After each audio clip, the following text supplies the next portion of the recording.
ফেব্রুয়ারি প্রথমার্ধে বর্তমান অন্তর্বর্তীকালীন সরকারের প্রধান উপদেষ্টা নির্বাচনের একটি সময়সীমা দিয়েছেন।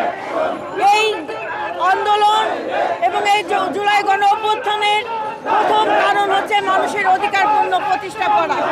এখানে জনগণের অধিকারকে দীর্ঘ 17 বছর ধরে ফ্যাসিবাদ শেখ হাসিনা রাষ্ট্রযন্ত্রকে ব্যবহার করে জনগণের অধিকারকে ভুলণ্ঠিত করেছে এবং বাকশাল কায়েম করেছে, একদলীয় শাসনতন্ত্র কায়েম করেছে, যার পুঞ্জবিত ক্ষোভ এবং ঘৃণার বহিঃপ্রকাশ ঘটেছে গত বছর জুলাই গণ অভ্যুত্থানের মাধ্যমে। এই বিজয় র্যালিতে আজকে আমরা দেশনায়ক জনাব তারেক রহমানের নেতৃত্বে সারা বাংলাদেশের জনগণকে ঐক্যবদ্ধ করে, সকল রাজনৈতিক দলকে ঐক্যবদ্ধ করে এই জুলাই গণ অভ্যুত্থানের সফলতা দ্বার প্রান্তে।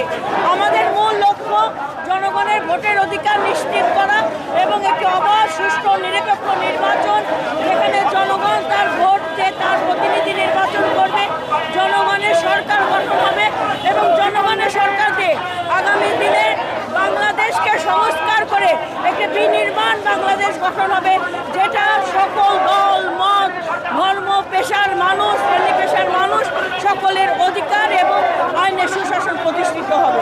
দেখুন, শেখ হাসিনার পরিণতি শেখ হাসিনার পরিণতি, এই করুণ পরিণতি এবং দেশ থেকে পালিয়েছে জনগণের জনরোষের কারণে। 15 বছরে পুঞ্জিত ক্ষোভ এবং ঘৃণার প্রতিফলন ঘটেছে।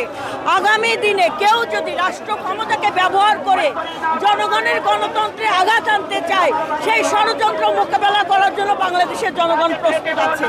এবং আপনারা সকলেই জানেন, কিছু দল বিভিন্ন ধরনের বিভ্রান্তিকর কথাবার্তা, আচার আচরণের মাধ্যমে এই জাতীয় নির্বাচনের পরিবেশ নষ্ট করার জন্য, নস্যাৎ করার জন্য পায়তারাই আছে। তার সাথে পতিত ফ্যাসিস্ট সরকারের দোসররা এই নির্বাচন, এই অধিকারকে পূর্ণ প্রতিষ্ঠার পক্ষে যদি বাধা হয়ে দাঁড়ায়, বাংলাদেশ জাতীয়তাবাদী দল সহ সকল গণতান্ত্রিক রাজনৈতিক দল এবং বাংলাদেশের জনগণ দাঁত ভাঙা জবাবের মাধ্যমে অধিকার পূর্ণ প্রতিষ্ঠা করবে।